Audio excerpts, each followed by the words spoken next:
من دوست دارم این موضوع رو واکنم. باز کن خالص، به اندازه عرض سرشونت باز کن. ولی همش میگن آی تو پسری یا دختری. خب تو یه چیزی هست تو بچگی من دیدی؟ چی دیدی؟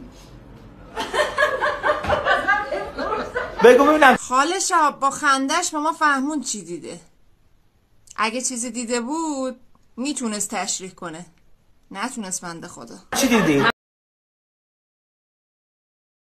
من اونی که پسری دیدم. چی جوری دیدی؟ خب چی دیدی بگو. مادر بزرگت بچگی تو دیده، الانت که ندیده چی کارا میکنی. شاید هم پسر دختر نشان باشی. از کجا معلوم؟ همونی که باید ببینم پسری یا دختری دیدم پسری. بابا پسره. یعنی مادر بزرگت از خودت مردتره که.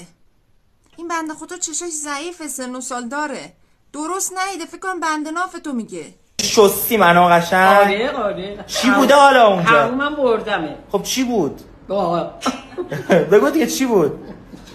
باید بگم حتما. نه اسمش نمیستم دیگه، تشخیصش کن چی جوری بود.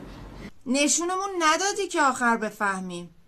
فقط خودت گفتی این مردم کی هستی و چی هستی فقط خدا میدونه. حل این معما ما رو کرده دیوونه. بیا ما رو که نمیتونی راضی کنیم مردی، ولی حالا ما یه جایی هم مثلا قبول کردیم تو مردی. خودت چی؟ نگاه کن ذوق چشاتو وقتی داره بهت میگه تو پسری چقدر خوشحال میشی. ما یه جایی هم قبول کنیم خودت باورت نمیشه خاله شهاب.